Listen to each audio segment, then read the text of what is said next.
Anyong mau cerita. Jadi pengalaman yang akan aku dapatkan kalau aku tidur sama Kai dan juga Diki adalah aku mendengar dengkuran yang sangat keras.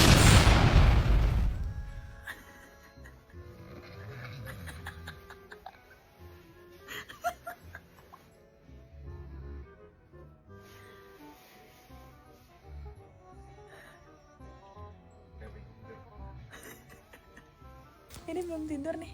Kalau gitu biasanya bersaut-sautan mereka grok-grok.